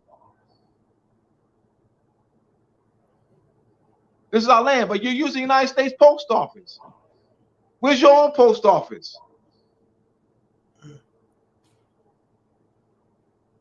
Why United States worker got to deliver the mail to you? Who delivered the green card? Where the green card come from? The United States Post Office. You went to United States Post Office. They got get a green card. You went to United States Post Office. You say you got a state. You went to United States Post Office. Put finance and United States Post Office. You use the Federal Reserve note that has United States name on there, and you put that in United States workers' hands. They stamped it and everything. Come on, stop playing the people.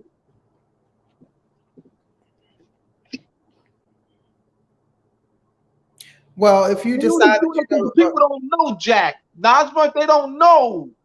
Mm-hmm. So they're taking advantage of the people's ignorance, and that's what frustrates me.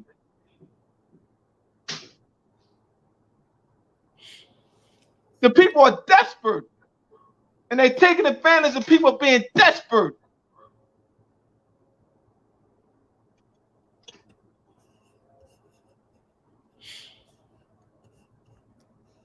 Well, if you decide to take a break from being a professor, you definitely will have a chance to be on stage, because a lot of people in the chat laughing at you, calling people Flintstone and Fred Flintstone and the Jetsons.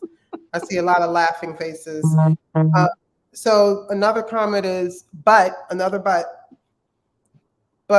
where's your proof that what you teach is valid? Have you ever used any treaty articles? I think someone already asked that.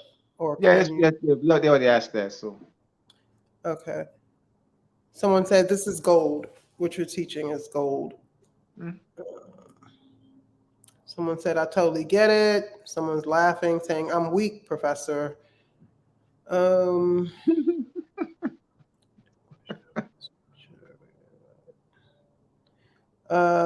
says the U.S. just tried to sell the Moors to China, but China rejected it under the term of selling of bonds, which is human trafficking. That's been going on for years. Human trafficking. That's not. They've been trafficking us for years. I mean, that's not new. I mean, it's been generations. We've been human trafficked. Been human trafficking us for generations. I mean, that's not. I mean, as if they're presenting something that's earth shattering. Information. That's not information. I mean, human trafficking on us for being on for generations. That's why they classified us as Spain classified us as Negro. Great Britain classified us as Indian. The French applied the Code Noir. France applied Code Noir in 1685 in the Caribbean, and Code Noir in the Louisiana Territory in 1724, what they call in English black codes. French Code Noir in French, English black codes, 1724 in the French territory. Like, so what's like that's why that's not new. France, Spain, Portugal.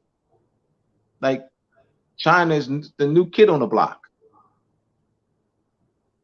Like, they mentioned in China as if it didn't happen before. Now it's like the way they're presenting it, if like it didn't exist before, is now no. So I'm glad they said that, because it got me tuned to that. Like, that's not a big deal of information, because it's been going on for generations. France, Spain, Portugal, the Dutch Republic, The Dutch East Indian Company, Dutch West Indian Company, England. I mean,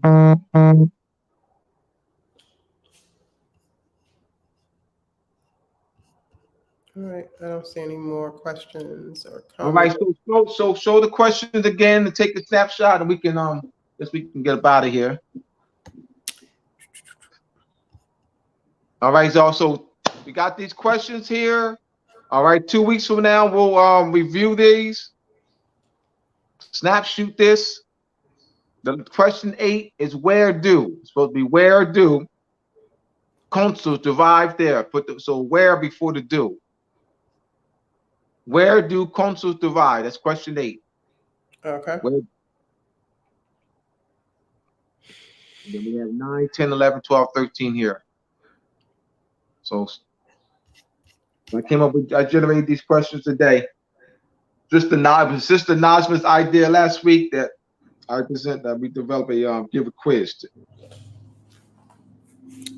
Jeffrey Bay said Islam and thank you, Abdullah. Thank you, brother. Real quick, someone said I have a statement question. Mm-hmm. You can request a, what is that? SF 181 and 551 form birth certificate through Homeland Security. Nothing will come back. What is that? I don't know. This says China is classifying their own nationals as black. Can someone present evidence on that? So China is classifying their own nationals so that they have to go into the Chinese government records. All right, let's do this now because we don't. All right, that's not good enough. No, we're not doing that. So that person in 2 weeks, give us records from the Chinese government. Give us records from the Chinese government, whatever agency or department that deals with, that deals with citizenship, and then they have this classification or the census, the Chinese census, and show that in the Chinese census, the 2020 Chinese census or whatever, the last Chinese census, or so show that on any Chinese government forms in school. So that's what we want. I mean, I'm saying we gotta come like that, like just to make that statement. I mean, it's meaningless. It's meaningless. Just present the evidence. 1017. So well, maybe not the last. What do you think about what's happened in the political jurisdiction, Hawaii? All right, all right, so you say the political jurisdiction of Hawaii. So let me explain. To not say now. I need about 10 minutes. Let me do this. You have I'll write this down, y'all. I want y'all to take a sheet of paper in your notebook. We need 1, 2, 3. All right, we have the Hawaii, Kingdom Hawaii. For row 1, we have the Republic of Hawaii and Hawaii, State of Hawaii. So we have these are 3 different entities: the Kingdom of Hawaii, the Republic of Hawaii, and State of Hawaii. The Kingdom of Hawaii, the Queen of Hawaii. The Kingdom of Hawaii was invaded by the United States, and you have, I think it was Stanford Dole. Stanford Dole was a financier. He's of Dole Pineapple, and his son ran for president years ago. That's of the Dole, that Dole family. So Stanford Dole Sanford Dole was a financier, and he led the coup. So he had politicians in his back pocket, and he led the coup for the invasion of Hawaii. They wanted the pineapple field, and so since Stanford Dole can expand his industry. So Stanford Dole was part of the establishment of the Republic of Hawaii. Stanford Dole wanted a separate state, as in like a country. Like he wanted a separate state from the United States. All right. Mm-hmm. He wanted the Republic of Hawaii to be separate from the United States. He wanted the Republic of Hawaii to be like France and England, like a nation state. All right. So that's what I'm saying. That's why I gave you three. So you have the Kingdom of Hawaii, you have the Republic of Hawaii, established by Stanford Dole. All right. Then you have the state of Hawaii. The state of Hawaii is part of the Union of the United States. The 50th state, that's the state of Hawaii. So the Republic of Hawaii is not Hawaiian sovereignty. That's Stanford Dole. Like he wanted a nation state like France and China. They have the state of Hawaii that became part of, because United States annexed Hawaii. They subjugated. You have subjugation followed by annexation. So we're talking international law.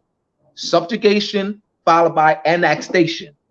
So the Kingdom of Hawaii, all right, is now annexed to United States. That's called annexation in international law.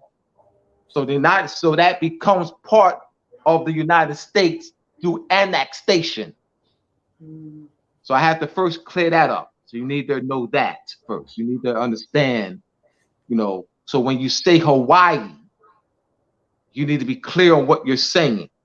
That's why I'm giving you the Kingdom of Hawaii, the Republic of Hawaii, and the state of Hawaii. So you need to be clear on when you say Hawaii, you need to be clear on what you're saying.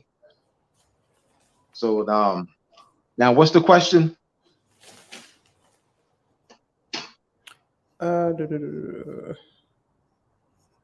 China, what do you think? What do you think? What's happening? What do you think? What's happening? All right. What's happening? When you say in Hawaii, you're talking about the actual land. All right. Because you have, all right, we have the Kingdom of Hawaii, the Republic of Hawaii, the state of Hawaii. So if you say in Hawaii, are you talking jurisdiction, not land, but jurisdiction, as in the state of the Union, or you're talking the native people on the land and the Kingdom of Hawaii, that the land, all right, the Kingdom of Hawaii. So what's happening in the Kingdom of Hawaii? All right. You're talking about the disaster there. You're talking about the disaster in the Kingdom of Hawaii.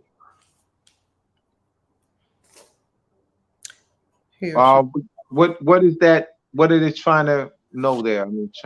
Yes, he said. He or she said yes. They're talking about disaster. The disaster.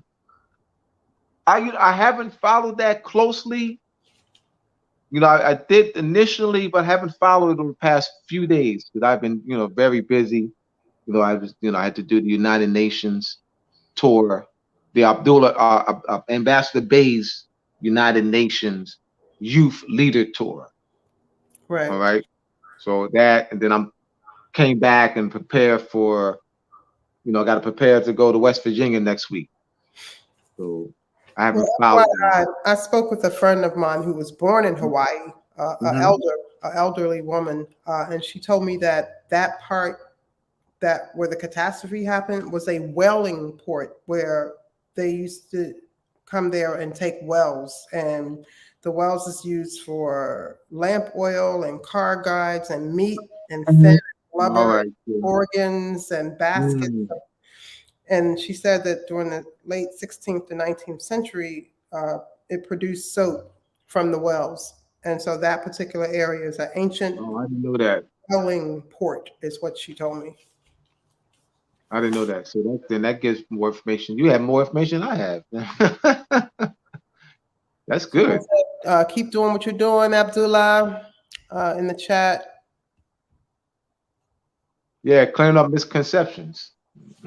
Yeah, that's right. Which is needed, man, because you see, you know, with Daffy Ducks and Happy the Clown and Fred Flintstones out there. Robin Harris is back. All right. If there's no more questions, we're going to end here. I don't see anything else. Foreign have on dealings. You going to take one more question, Abdullah? Yeah, I'll take yes. Yeah, absolutely. How much influence does the World Economic Forum have on dealings in North America? Well, the United States at the conference that established the World Bank and it's called the World Bank.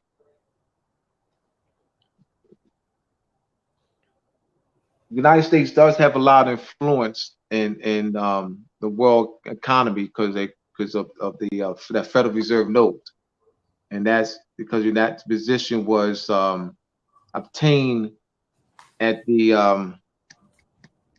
conference that established the World Bank and the International Monetary Fund. So the United States was able to obtain because as a result of that, everything had to be pegged to oil had to be pegged to that Federal Reserve note. But they call it the petrol. It's known as the quote unquote petrodollar. Petrodollar? Yeah, petrodollar, meaning that anything have to be pegged to that Federal Reserve note that they falsely called the dollar, and that was the result of the United States. That was made. That agreement was negotiated at the conference. I forget. I think in Washington, near Washington, or Maryland. The conference was held, and that established the World Bank. It's the World Bank, the International Monetary Fund was established at this conference. So I forget the name. Help me out, y'all. World Bank.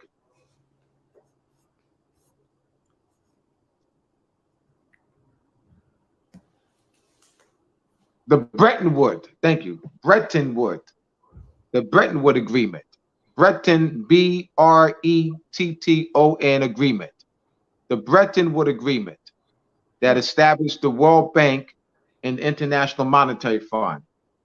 At that conference, the United States was that agreement was made that the Federal Reserve note would be used as the leading world's currency, and that's how the United States was able to get a stronghold, because that was made at that agreement was made at the Bretton Woods Agreement. The Bretton Woods Conference was held here, I think, outside of Washington, D.C. Okay. Okay. All that matters, you know. Another question? This is one of the reasons for the BRICS currency, someone said. Yes, absolutely. Yeah, that I do know that, and I should. What's the BRIC currency? What is that? The BRIC is a British, Russia. That's an acronym. Okay, gotcha. Yeah, British, Great Britain, Russia, China, and what's the I think the I. Yeah, so that's all. That's what that represents there. That's nations. These are acronyms for nation states. Hmm. The BRICS, yes. All And right. that is the reason to break that up, to end that United States power of the Mhm. currency. Yes. Okay. All right. I don't see any other questions or comments. Yeah. Uh, But we're tied to this because this is our land. Our people, we're unconscious as a people. We got conscious Moors or no conscious Moors don't work together. Conscious Moors body politics and groups and whatever are not working together. We're fighting each other for some sort of dominancy, or it is. And meanwhile, the Europeans still just, they're still controlling our resources. They're still killing us, still, poisoning our land, our waters, and all that. I think there are conscious Moors who don't really care about this. You know what I mean? Because they just see Federal Reserve notes. They're blinded by Federal Reserve notes, and their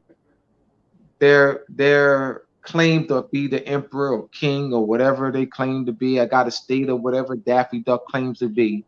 All right, is that they're trying to position themselves, you know, to get some coins from the people. They don't they don't see that that's damaging because they're not looking at the bigger picture. Like they're small minded. They're self centered, egotistical. They don't see the bigger picture. And meanwhile, the Europeans are just mowing us down, continue doing. And you got these Daffy Ducks and Flintstones and Happy the Clowns, claiming to be this and that. And it's just, I'm calling them out now. I am. I'm calling them out. I don't care about them liking me. I don't care about that. They're taking advantage of people. It does affect us. It does. They're affecting us.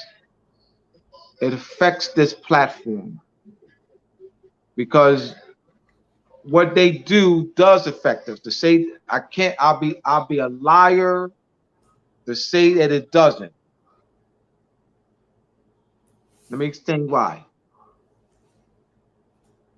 They studied from us. Let me tell you why. I'm not so that people don't have. I'm not making claims on outlandish claims. These folks, Happy the Clown, Phil Flintstones, and Donald Ducks, studied us, our information. Shem Malachi base plan. They studied it. Shem broke this down a couple of weeks, 2 weeks ago. How Happy the Clown and Daffy Duck will take bits and pieces of the plan, and they're trying to beat Shem to the punch. They're trying to, so they taking, because that's what it's about. So they hear, and Shem broke this down like 2 or 3 weeks ago. They hear, and it's well, that's too much. I mean, reaching out to the people, that's too much. Yeah, Shem and Abdullah, they talking about educating and, reaching out to the people and networking and, that's too much. You know what I mean? So they come up with their little, now you don't need to do all that. And they're trying to, so they come up with a plan to generate some finance real quick. You know what I mean? You only need 5 people. They just make something up. Forget about what's already been established. A defined territory, a permanent population, and so when I talk to them, which they'll dismiss No, you don't need that. Like I'll come from that. I'll come from the Montevideo Convention, Acts of Duties of State. I'll come from that, and they'll dismiss what I'm saying, and then it's even been claimed. Why did I put Shem's name on the plan? Shem's name was not on the plan. So hear me out. That was not Shem's doing. So hear me out. That was not Shem's doing. The Shem Malachi base plan, that name that's in my book, chapter 8, that was not Shem's doing. So Shem never put his name on the plan. Why did I decide to do that? Last year, I'll tell you why. Last year, Daffy Duck, Happy the Clown. I was on the phone with Happy the Clown Happy the Clown, and Happy the Clown told me that no. I was like, no, that ain't Shem. That's so and so, and so and so. I said, oh no, that's Shem. They so and so studied under us. So and so came to the meet and greet. So and so flew from so and so. And they came to the meet and greet on March 24th of 2021. I said, oh, no, that's Shem's plan. Oh, no, that ain't Shem's plan. That's so-and-so plan. I said, no, it's not. I said, no, it's not. So-and-so came to, yes, I'm not. Well, yeah, I'm telling you why I'm put his name on there. So I'm like, oh, no, I see what's going on. So I had already planned to have the structure in the book in the first place. So I said, you know what? I'm going to put Shem's name on it. I said, oh no, I'm going to put his name on it. I'm going to put it in my book, Moses Macy Part 2. Yup. So now this person is developing different entities. All right. In fact, one of the guys I was teaching, and I said to him that he says that he has product. I said, what you need to do, this was in August of last year. This was August of last year. I said, oh yeah, you got a product. Won't you start vending? And that way you can connect with people. Like what you do when you vend, all right. You contact that you get vendors' names, get their business cards. You go to the events. So I'm teaching them how to build a population, make the connection. Because he didn't have any connection. So that's how you build connections, and build relationships and so forth. Right? So they got to him. Oh no, Abdullah ain't shit. Abdullah ain't shit. Abdullah don't need to talk about. No, you don't need to do all that. Man, you don't need to do all that, man. You don't need to develop no rapport and network with the people and all that. Abdullah ain't shit, man. Nah, man. You don't need to do all that, right? Yeah, you don't need 3 or 5 people for a state, man. I'm not exaggerating, y'all. Please, I'm not exaggerating, y'all. I know these Daffy Ducks and Happy the Clowns and Fred Flintstones. I know them. That's why Shem's name's on there. Because they tried to steal his plan.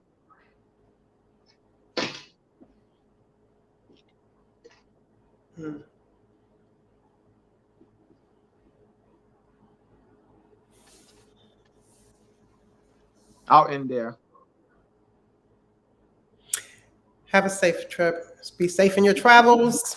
And we'll get the quiz done. Everyone will get the quiz done. And we'll be back here in 2 weeks. Everybody have a good 2 weeks.